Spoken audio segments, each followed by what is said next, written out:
Hello everybody, Mrs. Kipp from Syracuse Academy of Science and Citizenship back again with another lesson from our domain, Domain 10, A New Nation, American Independence. The title of our lesson today is Never Leave Until Tomorrow What You Can Do Today. That's very motivational. Our objective, only one for today, is to describe the contributions of Benjamin Franklin as patriot, inventor, and writer. Inventor? What he's going to invent? Let's find out. And here he is, Benjamin Franklin. Like George Washington, Benjamin Franklin was one of the founding fathers of our country. He was never a president, but he was a very wise man with wonderful ideas. Benjamin Franklin was wise because he used his intelligence to make good choices and do clever things. You will remember that Franklin was a part of the Continental Congress, a signer of the Declaration of Independence, and a representative of our country in both Great Britain and France. He was all over the place. Yes, he was. This is Benjamin Franklin in his printing shop. Long before his days in government, Benjamin Franklin was a successful businessman in Philadelphia. He had always been a good reader and writer, and as a boy, he had been an apprentice in his brother's printing shop in Boston. An apprentice is someone who is learning how to do a job from someone who is an expert at that job. So, when he moved to Philadelphia, Franklin set up his own printing shop and started his own newspaper, eventually becoming the busiest printer in the American colonies. Wow. Let's see what this is. For more than 25 years, Benjamin Franklin published a series of books called Poor Richard's Almanac. His almanac was often the only book that people bought. It contained lots of practical information that they wanted to know. For example, the almanac had a calendar with the times of the sunrise and sunset. Today we listen to weather forecasts on the radio or television, but back then people looked at their almanacs to find out what the weather would be like. The almanac had stories and poems as well as puzzles, jokes, and lots of advice. Franklin included many wise sayings, many of which we still use today. Have you ever heard anyone say, never leave until tomorrow what you can do today? What do you think that means? Franklin must have lived by his own words because he got so much done. He was never still for a minute. His brain was working constantly, spilling over with questions and ideas. Wow.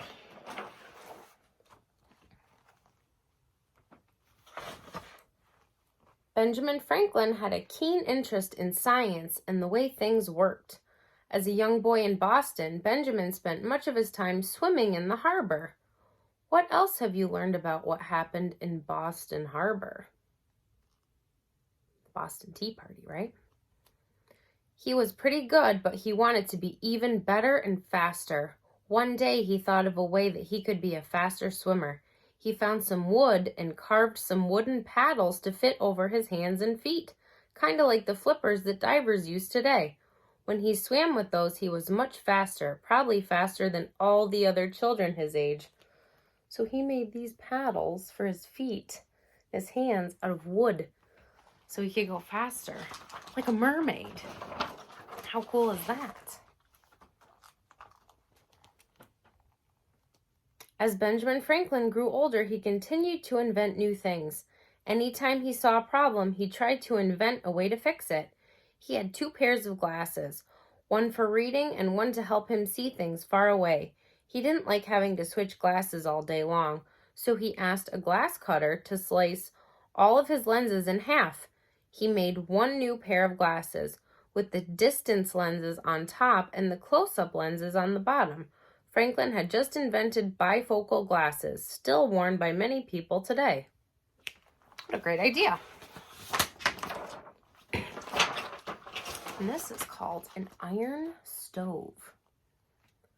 While sitting by the fire one night, Benjamin Franklin watched warm air disappearing up the chimney and wondered how he could trap more warm air inside the house. He made a wood-burning stove out of iron. It put out twice as much heat as a regular fireplace and burned less wood. This stove was named the Franklin stove after its inventor. Wow. Benjamin Franklin was very busy, wasn't he? Lightning was another thing that fascinated Benjamin Franklin. He had watched houses and barns burn to the ground when struck by lightning. Could it be, he wondered, that lightning was electricity? He was going to find out. A legend about Franklin's experiment with a kite during a lightning storm goes like this. One day, Franklin took his son William out to the middle of a thunderstorm. With lightning raging all around them, he tied a little metal key near the end of the string of the kite. Franklin was pretty sure that if lightning was electricity, flying the kite in the thunderstorm would cause the key to become charged with electricity. He kept touching the key as the kite flew above their heads. As fibers on the kite string stood on end, Franklin felt a little shock. He was right. Lightning was electricity. Franklin used his discovery to invent the lightning rod, a pole that helps carry electricity away from buildings and into the ground. His invention, or creation, is used today to prevent fires caused by lightning strikes. Wow. I don't think I ever would have thought of that thunder and lightning would be electricity. What's this? We have one of these in our classroom. Benjamin Franklin's list of inventions goes on and on. The next time you rock back and forth in a rocking chair, thank Franklin for helping you relax. This clever man invented the rocking chair. Wow. I didn't know that.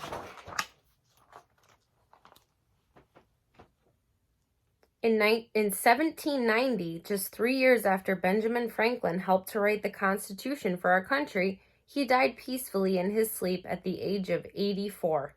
20,000 people attended his funeral. At the time, the biggest funeral ever held in Philadelphia. Bells rang and flags flew at half-mast as signs of respect for one of America's greatest heroes. If you look at the picture, you will see a flag flying at half-mast or halfway up the flagpole. So it's not all the way up, it's halfway down. And that's it for today. Let's go over some questions and we'll call it a day till tomorrow. All right, number 1. Name one thing that Benjamin Franklin wrote.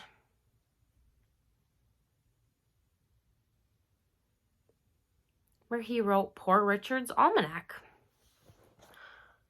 Franklin's Almanac was the only book that some families owned. The almanac had stories and poems, as well as puzzles, jokes, lots of advice, and many wise sayings. What parts of the almanac would you have read?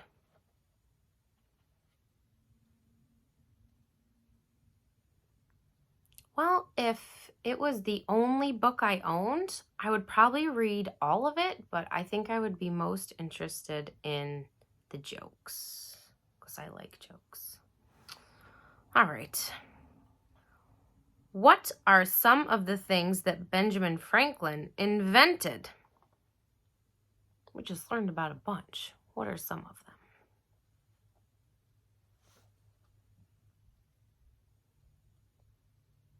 Remember, he invented the wooden swimming flippers to be able to swim faster in the water. Bifocals, the glasses. The Franklin stove, the lightning rod, and the rocking chair. Busy Benjamin Franklin. All right. An important vocabulary word from today's lesson was the word wise. In the read aloud you heard, Benjamin Franklin was never a president, but he was a very wise man with wonderful ideas. Wise means that you use knowledge, experience, and insight to make good decisions. I think the painter was wise to clean his paintbrushes when his job was done. Think of a wise person that you know and tell me why that person is wise. Who do you know that is wise? And why are they wise?